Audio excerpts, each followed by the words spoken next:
Okay.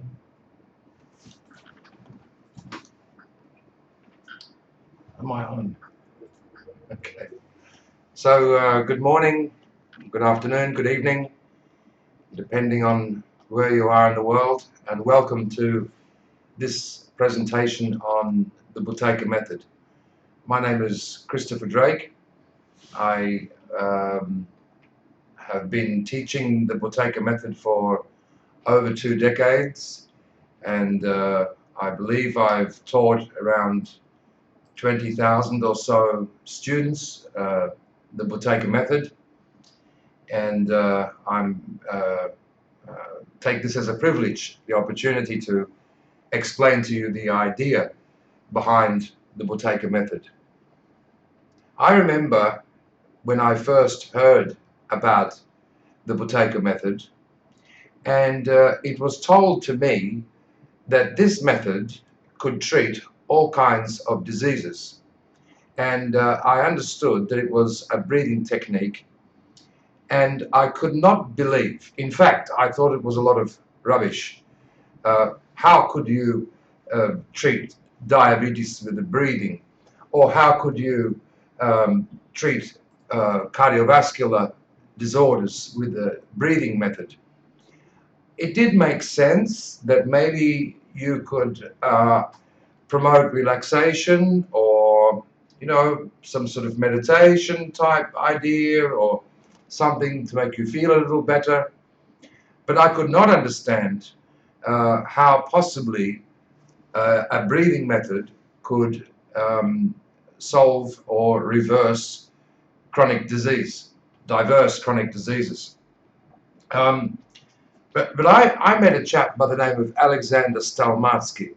He was Professor Buteyko's protege, and he came to Australia. Back in those days, I was actively engaged in operating medical centers, medical clinics, and so forth. And he was a Russian migrant who I thought was very interesting. I didn't really take his ideas seriously, but I did try to organize a few patients for him. Just relaxation, some sort of, nice therapeutic breathing method. But to my surprise, the feedback that I got was people were having their asthma solved out, their high blood pressure, their angina, their diabetes mellitus, and other serious conditions. Well, the reason for all this is, or the reason for my underestimating Buteyko method, and I guess the reason why most people might quite understandably be cynical as to how a breathing method could treat what seemed to be unrelated diseases. And that's because they're not fully aware, as I wasn't, of what the breathing does. I was under the impression, as most people are, that the purpose of breathing actually is to get oxygen, and it is.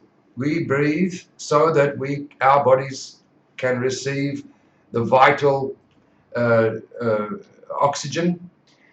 I was not aware that the way we breathe also determines the level of carbon dioxide within the organism. I was under the impression, as most people were, and many still are, that carbon dioxide is a waste product. But this is actually not true.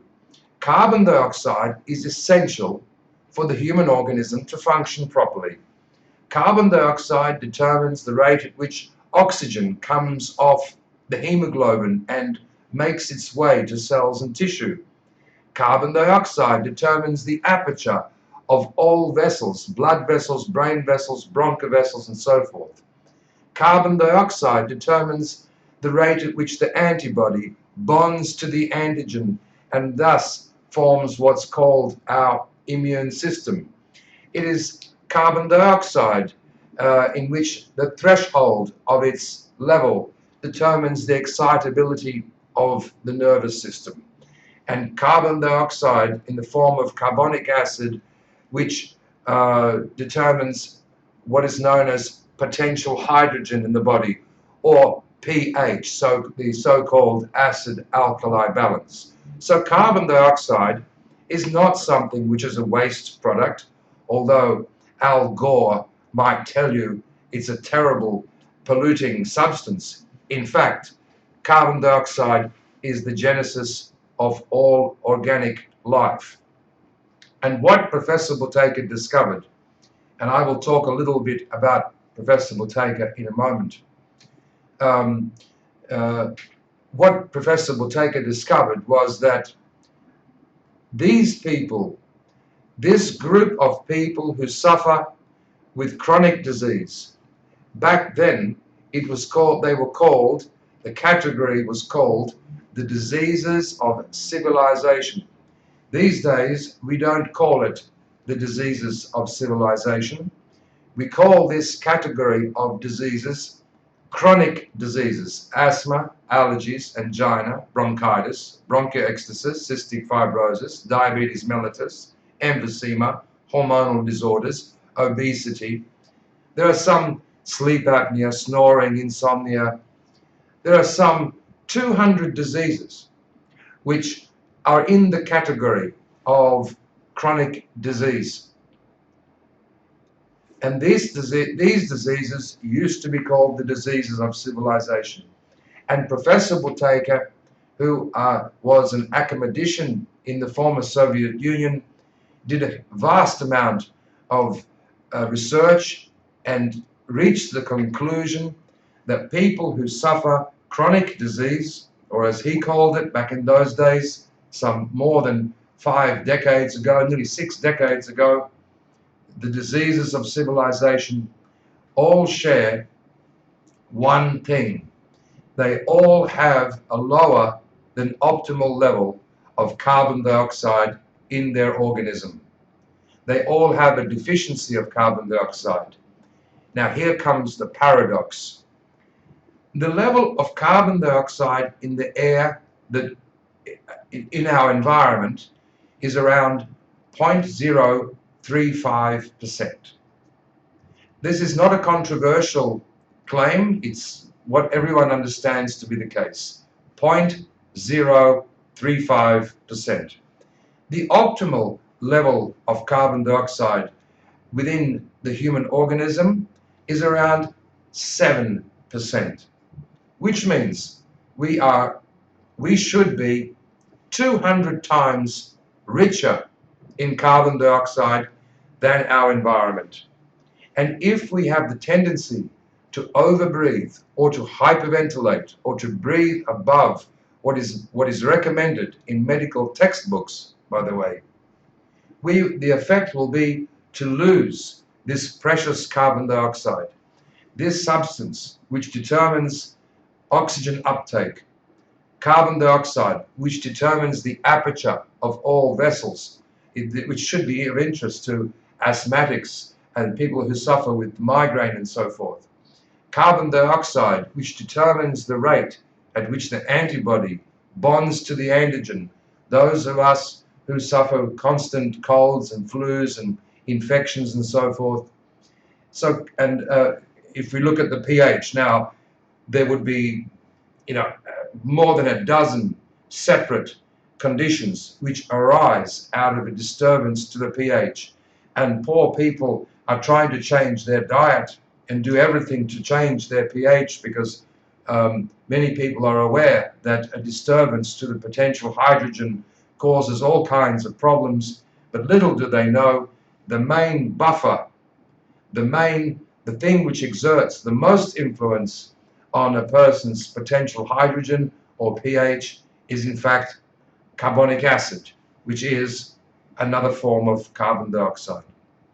So what Konstantin Pavlovich Buteyko discovered was that the diseases of civilization are caused through chronic hyperventilation. And let's just go back for a moment and discuss this point. We've got hyperventilation. 2 words, hyperventilation. Hyper just means too much. Ventilation is indicative of respiration or breathing. So hyperventilation is just breathing too much. But the term hyperventilation is normally reserved for episodes of acute hyperventilation, such as when somebody has a trauma or is poisoned or has some terrible injury or some shock, anaphylactic shock, for example. They begin to dramatically and acutely hyperventilate. We're not talking about acute hyperventilation. We're talking about chronic hyperventilation, which is much more insidious because it's invisible. It's not noticeable. Now, if we were to do business between each other, and in each transaction you were to lose 1 penny, it wouldn't make much difference to you, because the only thing that you can buy with a penny is another penny. If, however, we were doing 20 to 30,000 transactions a day, and on each transaction you are losing a penny, it doesn't take a mathematical genius to understand the accumulative effect over days, weeks, months, and years will spell financial ruin just because you're losing a penny. If you overbreathe, if you chronically hyperventilate, constantly, habitually, unnoticeably, if you breathe above what is the physiologically recommended norm for ventilation, you will lose carbon dioxide. As a consequence, according to your genetic predisposition, your body will attempt to defend or compensate for this loss of CO2, and therefore these diseases of civilization will arise. Now, I think looking at them as the diseases of civilization is much more revealing than the category name chronic disease, because they were called the diseases of civilization probably up to several hundred years ago, because doctors noticed that the more civilized the people were, the more prone they were to these kinds of diseases. So there's something about living a civilized life that causes us to chronically hyperventilate. And Professor Buteyko became obsessed about his method of retraining the breathing pattern and reversing these diseases, not just because he thought it was very useful and a very great discovery, which it was and is, but more so because he realized that the habitual chronic hyperventilation is getting worse. It is something which is becoming more and more prevalent. And so he was quite obsessed, and he believed that when the human being's when contemporary man's breathing reached a certain point of chronic hyperventilation syndrome, that society itself would collapse, because so many people would be ill and stupid and violent and crazy and sick and everything else, that society would collapse. And he thought this was something that the medical authorities and the governments and people in charge should take very seriously. Unfortunately, they didn't take it seriously, and to this day they still don't take it seriously. A little about Professor Buteyko. He was not a regular Soviet medical doctor. A regular Soviet medical doctor would have the equivalent military rank of a second lieutenant. A doctor, perhaps, who managed or governed a large hospital may have the rank of captain. Professor Buteyko was an academician, which is a very high scientific rank, and that would have the equivalency of a 3-star general. So he was no ordinary medical doctor. He was considered by Soviet scientific authorities to be a great scientist, an important scientist.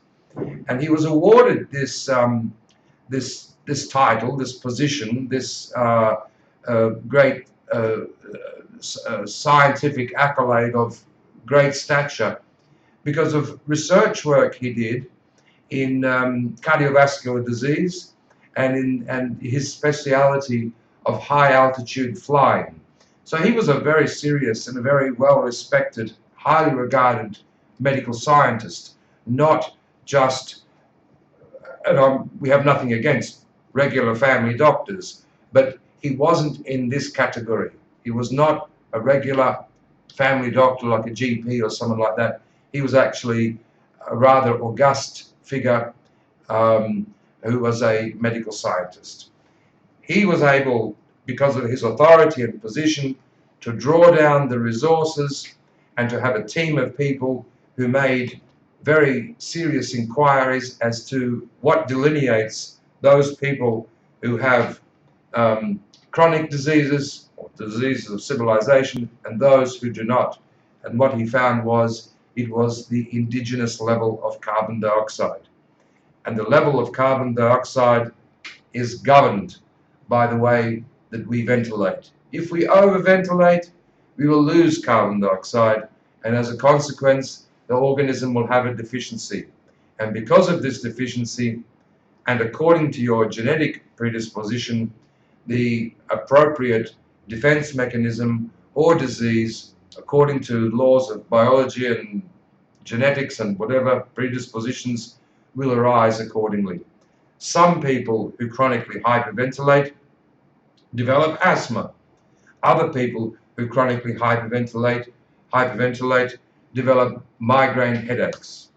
Others who chronically hyperventilate develop bronchiectasis or cystic fibrosis or lupus or multiple sclerosis or allergies or obesity or bipolar, schizophrenia, scoliosis, even arthritis at its genesis is caused by a disturbance to the pH, which is brought about by a deficiency of carbonic acid or carbon dioxide.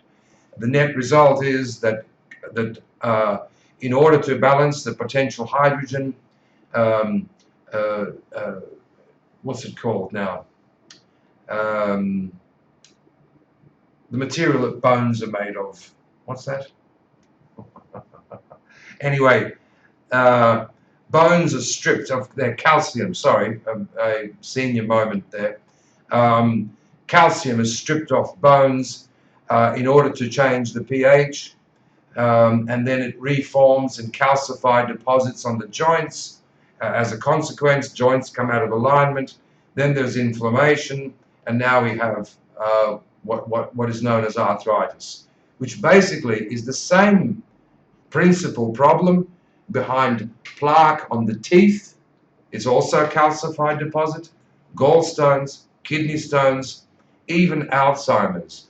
I mean, how could you link Alzheimer's disease with arthritis? They are both calcified deposits.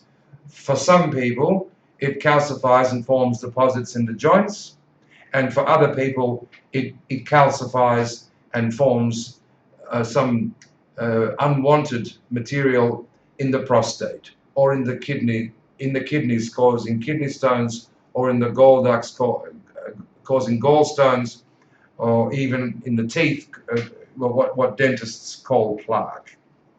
So Professor Buteyko's idea is a big idea, a very important and monumental discovery.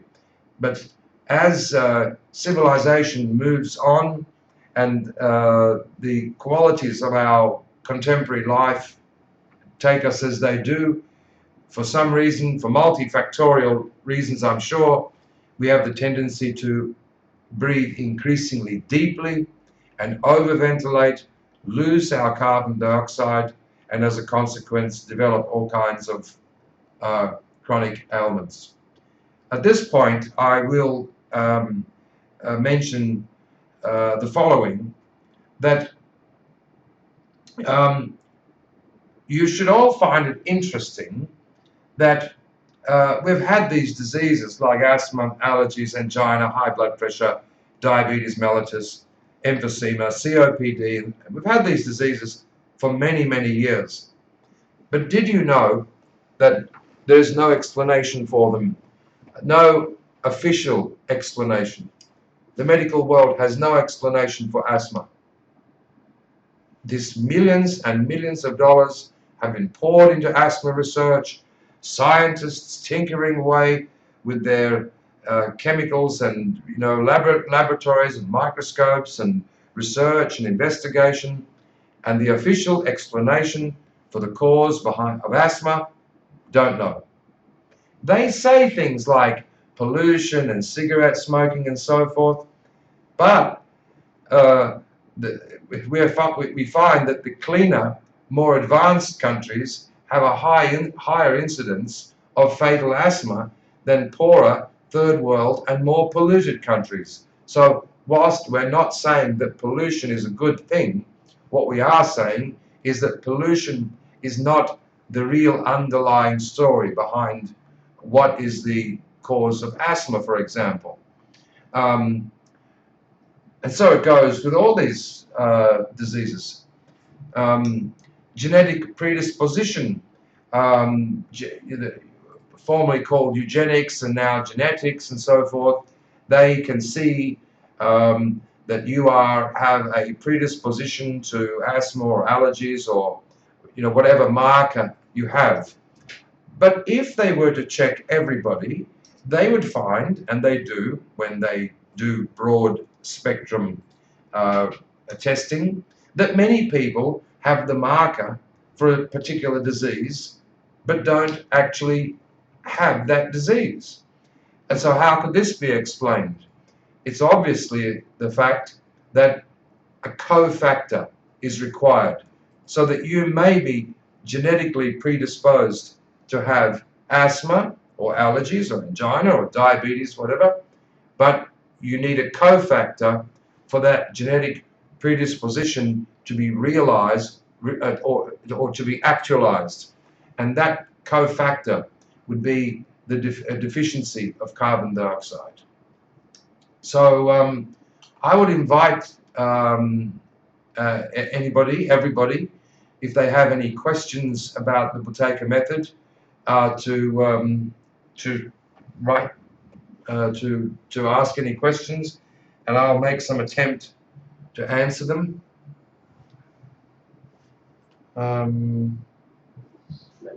No questions yet? Okay. Well, it may be interesting then for everyone watching to learn Buteyko's test, how to measure the breathing. And measuring the breathing is measuring the idea of what's called the control pause is to measure the sensitivity of the respiratory center. The respiratory center is located in the medulla oblongata part of the brain. And what happens is, this is why you breathe. You're not actually sensitive to oxygen.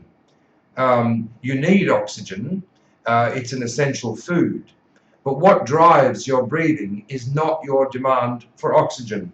For example, if I were, through some technical means, able to remove the oxygen from the environment in which you are presently sitting, you would not feel any great urge to breathe more. You would not necessarily feel suffocated or any lack of oxygen per se. And that's because you don't actually have any sensitivity to oxygen, or very little sensitivity. So what would happen, in fact, is that you would probably get sleepy and tired, and of course, if there was a deficiency in oxygen, you would die. But you would not be gasping to try to get more air, to sort of get more oxygen, because you simply don't have your breathing pattern isn't driven by your sensitivity to oxygen. Your breathing pattern, or your involuntary urge to breathe, however, is driven by your sensitivity to carbon dioxide, or at least the respiratory center's sensitivity to carbon dioxide. And when the level of carbon dioxide reaches a certain point, when you stop breathing, the carbon dioxide increases. When it reaches about 6.5% in the alveoli, it sends a trigger to the respiratory center.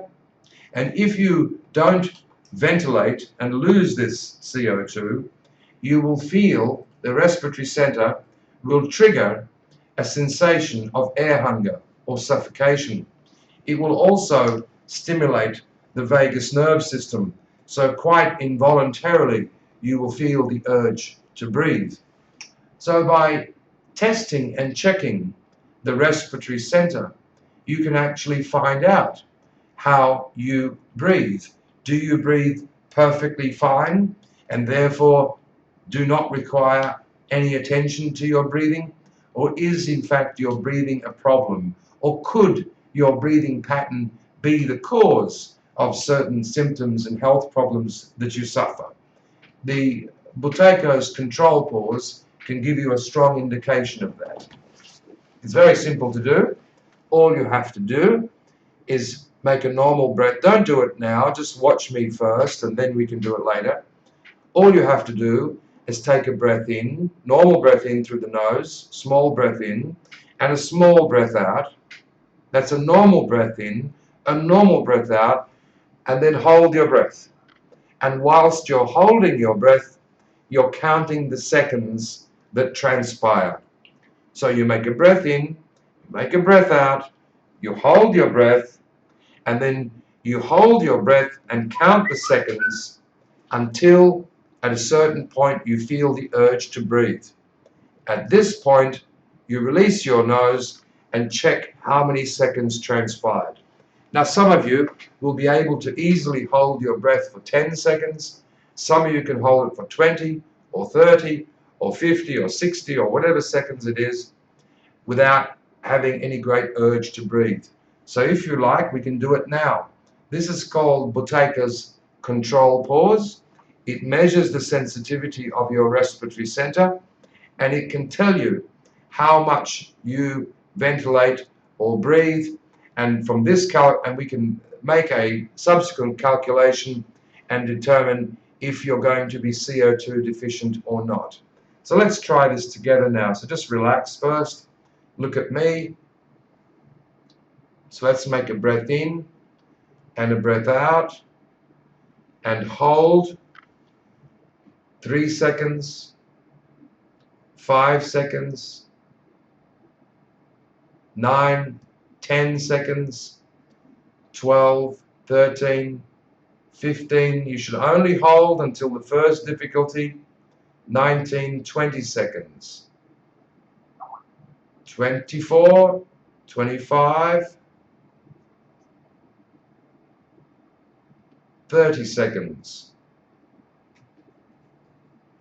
4, 35, 36,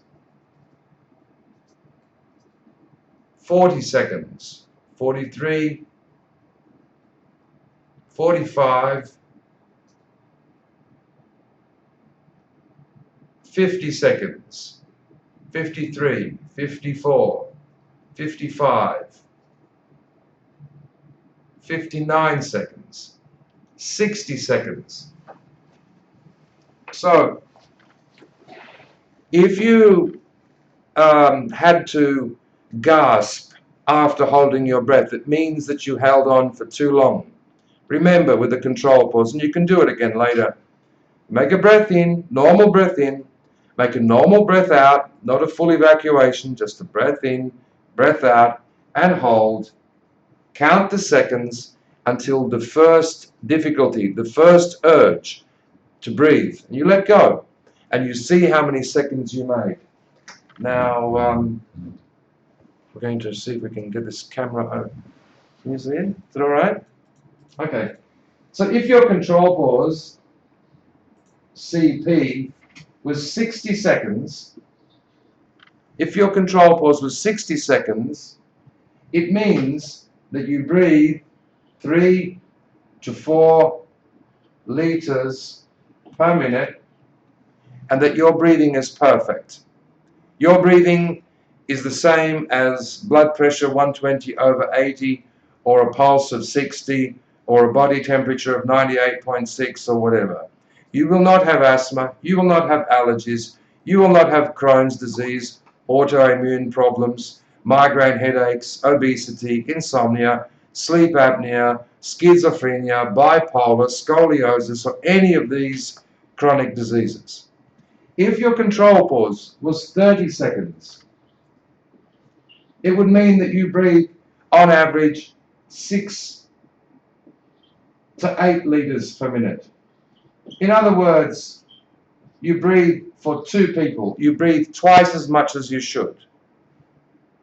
Now, you won't have many serious problems. Your health, you will not be facing any kind of a trauma. Eventually, as age comes along and one thing and the other, your health will deteriorate, obviously, like it usually does with age and so forth. But generally speaking, you'll be in reasonable shape if you have a control pause of 30. Not perfect, it's not ideal, but it's certainly not nothing to panic about. If your control pause is 20 seconds, it means that you breathe approximately for 3 people. You breathe 3 times more than what is recommended in medical textbooks. Your organism is losing lots of carbon dioxide, and continuously. And you will have health problems or some defense and compensation mechanisms. Sometimes they're in the way of asthma or allergies. Sometimes there's no sign of any health problems, and all of a sudden they come in some sort of sudden trauma or whatever. But generally speaking, the control pause of 20, it's not a great sign. If your control pause is 10 seconds, it means that you breathe approximately 6 times more than what is optimal. And you know that you've got health problems. You'll be in no doubt. You will not be in any way, you will not require any convincing that your health is nowhere near optimal.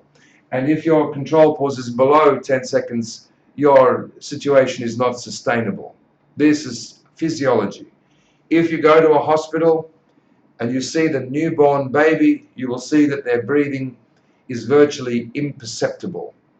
They breathe so slight, so shallow, and so light that mothers often think, and in quite a panic, I guess, that their baby has stopped. They haven't stopped. They're breathing absolutely healthy, and that's why very young babies, brand new babies, don't suffer with the Crohn's disease or with asthma or allergies or these sorts of diseases of civilization, unless, of course, the mother was in a very high state of hyperventilation and passed it on to the child. But generally speaking, and these little babies can hold their breath for 2 minutes or so without any problem. If then you transfer to the ward for the terminally ill, you will see people flat on their back with the mouth open, the chest heaving, oxygen being pumped in, and the ventilation is enormous, and they are losing lots of carbon dioxide. And for those of you who are familiar with death, you would know that it comes with a Cheyne-Stokes evacuative breathing, enormous heaving of breath and so forth, because at the time of death the body goes completely alkaline as the CO2 is discharged and the organism stops being alive. So the whole point of the Buteyko method, the whole idea behind it, the reason for it, is to increase your control pause, to improve your control pause, to improve your breathing. And this is why Professor Buteyko was so obsessive, because when he made his discovery, the average control pause was around 30 or 35, maybe a little higher sometimes. 40 years later, or 20 years ago, when I started working with my teacher, we were seeing average control pause around 25, 28, 22, 23, depending on, individuals would vary, but the control pause back in those days was generally over 20. And these days, we see control pause, commonly we see 12, 15, so forth and so on. So we see a fairly dramatic a decline in the control pauses, and this decline in the control pause correlates with the increase in asthma, diabetes, obesity, stupidity, violence, you know, all the diseases of a civilization. So that's what Buteyko method is about. It's to retrain your respiratory center so that your breathing comports to the physiological norm, roughly 3 to 4 liters a minute. And if that is in place, these chronic diseases reverse, because the need for them is no longer in existence. The sufficiency of carbon dioxide will ensure that the organism, or that department of the organism, works properly. I think some people have asked some questions, so I will quickly look at them and I will try hopefully to answer them.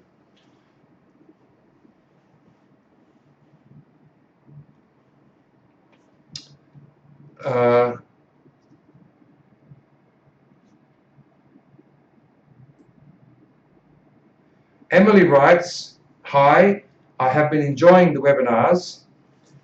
Is the intensification of breathing during early hours of the morning due to a function of circadian rhythm or dependent on the number of hours that a person has been asleep? Also, are you going to be running online 5 to 10 day courses in February and March?" Okay, so, right. When Lord Buddha was asked how many hours, because they asked Lord Buddha everything. They asked him, how many hours should a person sleep? And he said the normal amount, 3 to 4 hours a day. Back those days, many hundreds of years ago, most people slept for 3 or 4 hours. And most people had a control pause around 40, 50, and 60. Patanjali, the man who, well, he wasn't specifically a rishi, but he was the man, you might say, who codified yoga. And he basically said that a person who can't hold their breath for 2 minutes was not in good enough health to do standard asanas and yoga. 2 minutes. Because that was the norm in those days. So we are seeing, as the hyperventilation has increased, people's requirement for sleep has also increased. I'm sure the circadian rhythms have something to do with it. But in areas which I'm not sure or I don't know, I rather not make any remark, because I don't know what I'm talking about. So I can't make a proper remark with respect to circadian rhythms. I know what most people know about them, which is not very much probably. But I do know that most hospitals receive most of their asthma patients, stroke casualties, and myocardial infarction casualties between the hours of 3 a.m. and 6 a.m. And this is because we know that breathing becomes the deepest in these early hours of the morning. Now, why is that the case? Is it the case if a person's working shift work, or is it because they're sleeping too much, or whatever? Well, the permutations now become, difficult to isolate. But we know for sure that on average, most trauma occurs between the hours of 3 and 6. Snoring, nightmares, stroke, heart attack, fatal asthma attack, and so forth. Therefore, we know that breathing is the deepest in those hours. So to answer I'm not sure, is it Lily? Emily, that I answered your question properly, but I hope that I sort of covered the area a little bit. We know that people, the longer the sleep, the deeper the breathing, and we know that most of this trauma occurs when the breathing is at its deepest. You don't see a chap snoring as he's pushing a shopping trolley down an aisle at Tesco, but he does snore when he's at in the deepest part of his sleep around 3 a.m. And so the hospitals can provide the evidence of trauma and the deep breathing which occurs in the middle of the early hours of the morning. I hope that was helpful. Gigi, I'm on a good downward trend in systolic, I presume, previously been on a plateau with some cleansing. I've been to 2 workshops in Brighton. Do I have to pay for an online workshop? This is a presentation, Gigi.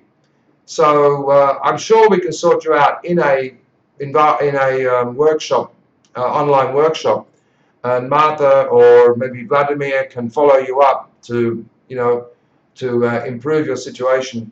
But this is a presentation, so I can't really comment too precisely. And you don't mention what is your control pause and so forth.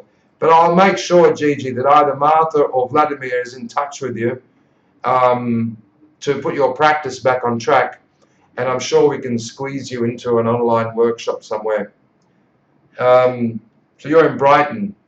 So I think we're actually having a workshop in Brighton, but also we're doing online, so you can take your pick. It was the case that anybody who attended one of our bricks and mortar workshops can do any refresher at no extra charge. So I see no reason why you can't join an online workshop again if you want to sort of augment your practice. Paula writes, a question from my neighbor who is here. He's got hypertension and vascular problems and rhinitis and some muscle problems. How to get started to solve these problems, and is climate a factor in these conditions? Well, Buteyko method requires that you understand the idea, that you can follow instructions, and that you're willing to be coached and practiced. And the idea is to change your respiratory center's sensitivity to CO2. It's not just how to breathe properly, because even if you were able to, the moment that you lost your concentration on doing so, your breath would rebound to its previous homeostasis. So the idea of Buteyko method, and by the way, Professor Buteyko tried medications, pharmaceutical approach, various contraptions, breathing masks, and all kinds of things to try to normalize the level of CO2. The problem is, as soon as the medications wore off, I think he used morphine and various things. As soon as the medications wore off, or as soon as you detached yourself from the device or whatever, the breathing pattern would return to normal. And that's because the respiratory center has a homeostasis, a certain homeostasis, and that needs to be changed. That needs to be retrained or reconditioned so that your breathing, when you're conscious, when you're unconscious, when you're asleep, when you're working, when you're exercising or whatever, is different. And Paula, all the symptoms that are of concern to your neighbor, the rhinitis, vascular hypertension, all this is all classical diseases of chronic hyperventilation syndrome. You also mentioned muscle problems. Well, muscle problems are included, but not all kinds of muscle problems. But I would imagine, given that there is issues of rhinitis and cardiovascular hypertension and so forth, that the person definitely has chronic hyperventilation syndrome. They can do a control pause and they can see for themselves. My guess is their control pause will be well under 20. And we do have a workshop. When is the workshop, Abner? 20th of January. Yeah, we have a workshop starting on the 20th of January. It's a 5 to 10 day workshop. People can come for 5 days, and if they need or want more coaching, they can stay for another 5 days. The reason why we do this is because sometimes we have someone who has fairly not much work to do really, and they can manage to solve and improve their condition to a satisfactory degree within 5 days. And other people who, with more serious conditions, lupus or multiple sclerosis or deeper diseases and much lower control pauses, they may want additional coaching and help and coaching and so forth. You don't really have to make up your mind if you want 5 days or 10 days. I would recommend that if you are insulin dependent diabetes type 2, or you have lupus or multiple sclerosis or COPD or very severe brittle asthma, that you opt for the 10 days. If you just want to get started and see if the method is effective for you, I would just try 5 days. And 5 days may well be enough. But most certainly, regardless if your condition is very mild or very severe, within 5 days, you'll see significant improvement. You will see a linear comparison, or a linear, what's the word? You'll see a linear relationship between your control pause and your symptoms. As your control pause improves through changing your breathing pattern, so your symptoms will become less. Now, you won't solve lupus or multiple sclerosis or any of these serious conditions in 5 days, but you can make significant, incontrovertible, obvious improvements. For many people, 5 days is not enough. They would like more coaching, more practice, more skills to get the result they need. But for many other people, 5 days is quite adequate, at least to get started, at least to get the results which they're looking for. So I hope I answered your questions, Emily. Oh, CP of 12. Well, yeah. Cora writes, very interesting webinar. Thank you. Just a quick question. Body acid-alkali balance. Dr. Robert O. Young shows in his books that we are very much prone to acidity, not alkalinity. Links it mostly to diet, though. What is the correlation between this and the alkalinity that Buteyko proposes as cause of disease? I'm really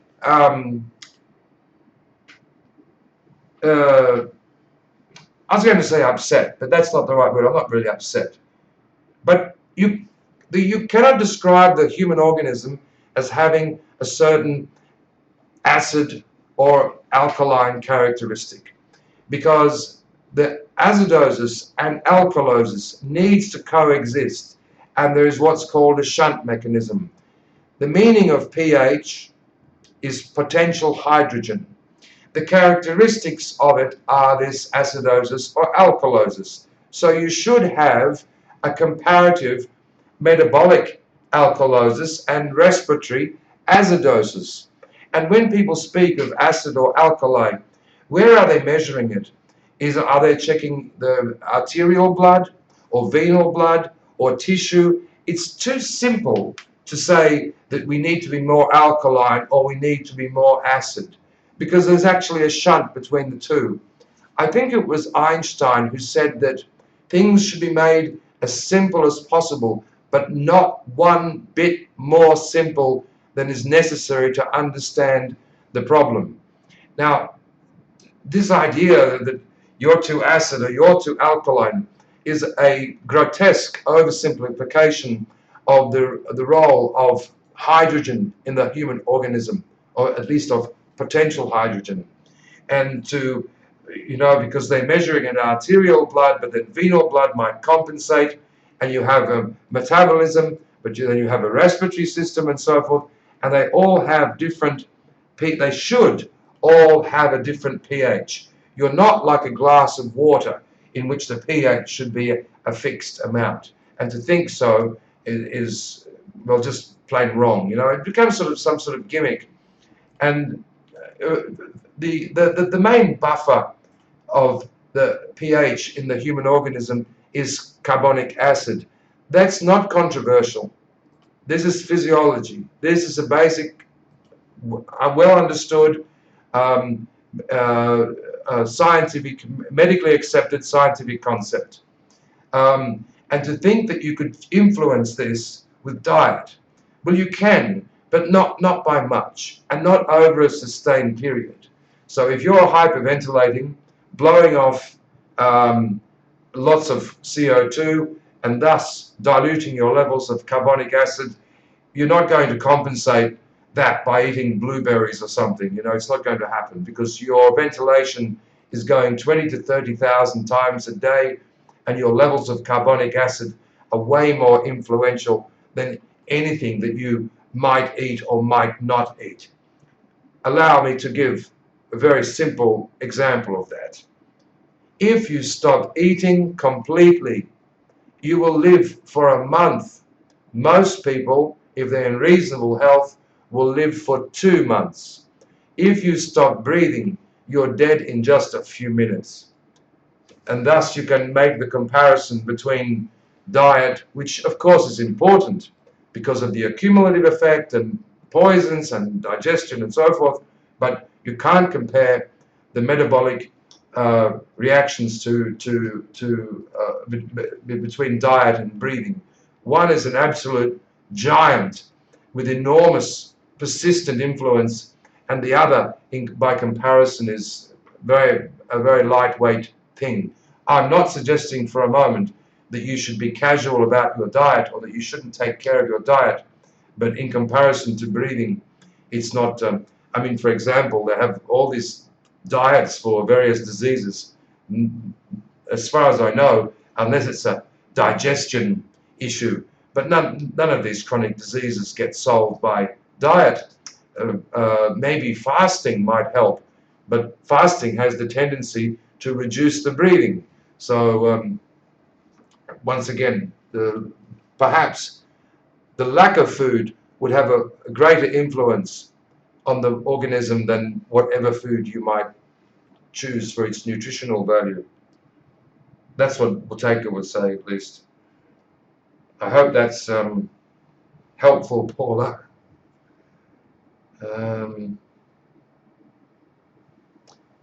Oh, sorry, Cora. I hope that's interesting, Cora. Emily writes, on what medical conditions she has various circulatory problems. Recent years have had problems focusing, fatigue, joint problems. These are all diseases of civilization. These are all hyperventilation diseases. And check your control pause. I think you mentioned earlier it was 12. Well, then you should expect these kinds of problems. And as your control pause improves, if you practice a breath holding, you follow Buteyko's ideas, lifestyle changes, and breathing exercises, which are quite a bit of work, actually. It's not this is unlike a lot of health advice that you should take, you know, the bark of the goo tree, or some sort of, you know, healthy you know, stop smoking or don't eat hamburgers, or this is nothing like that. This is actually hard, laborious, persistent work where you have to do exercises 3 or 4 times a day. You have to practice breath holding. You have to have certain dietary rules, at least temporarily, and you have to be quite obsessive with the practice. And if you are, and your control pause improves, you will see a linear result with your symptoms. It's much like walking.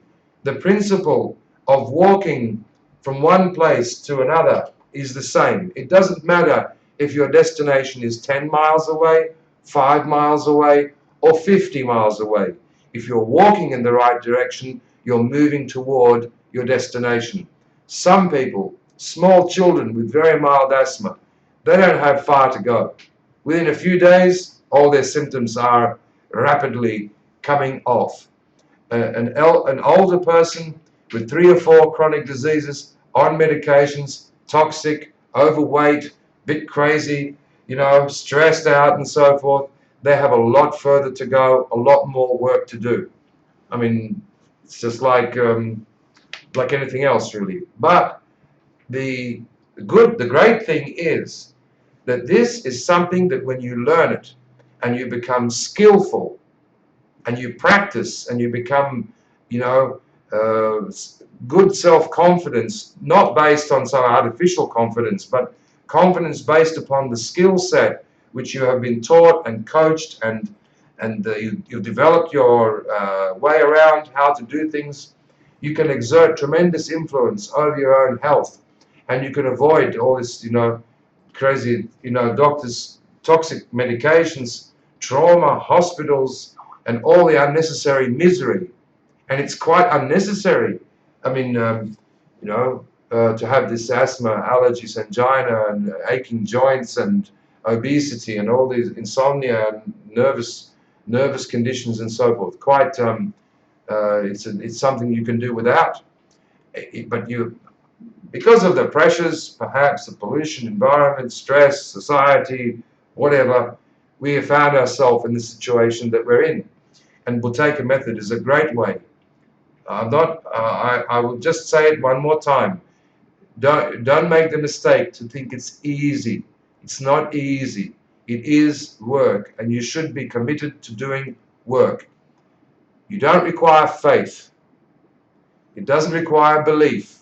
It doesn't require a positive attitude, but it does require the work to be done. Whether you are a bright, optimistic person or you're a misery guts, it doesn't make any difference. Your control pauses improve, your levels of CO2 improve, the laws of nature will take care of the rest, and for those conditions which are related to a deficiency of CO2 will be reversed. More questions I'll try to answer.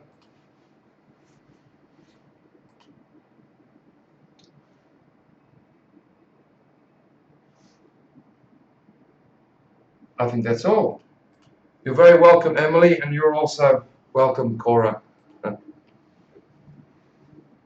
I think we've come to our conclusion. I'd like to thank everybody for taking time to attend this presentation. I'm not, obviously I'm very happy if people enroll in our workshop, which I believe starts on the 20th of, I'll be conducting an online workshop starting on the 20th of January, sorry. But if you are not sure, or you want to become get a more explanation, I would highly recommend that you go to our website, look at the material, look at the testimonials before you sign up for a workshop.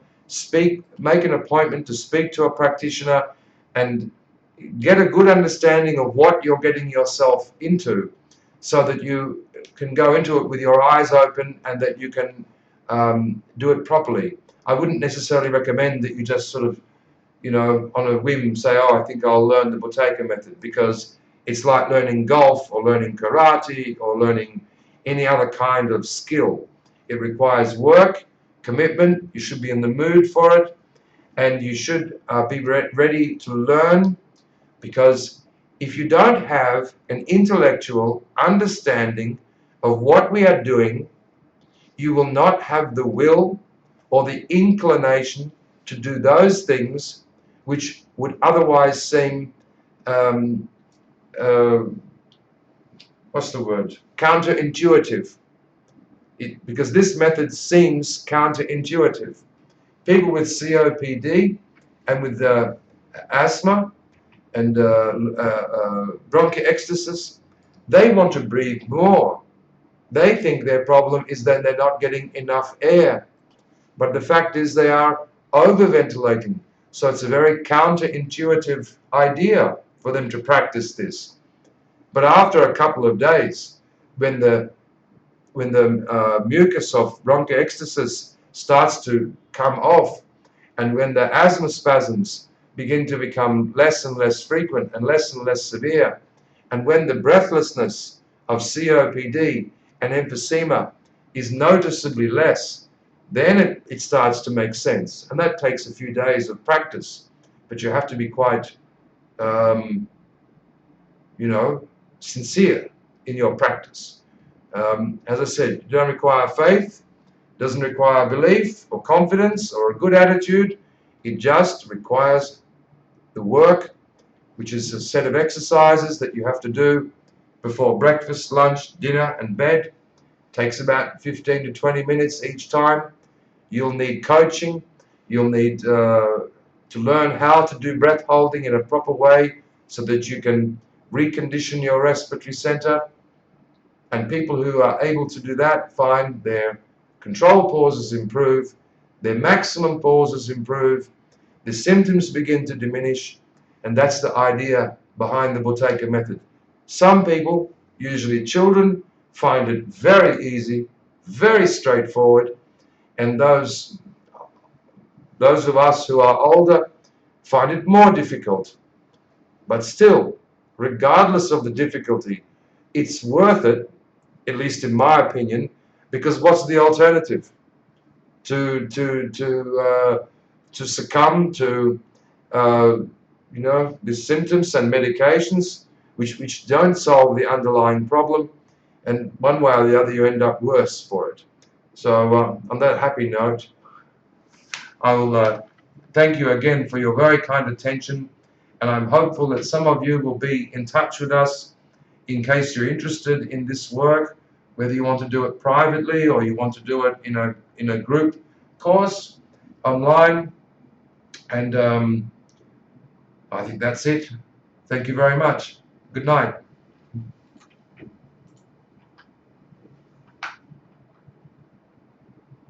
Am I off?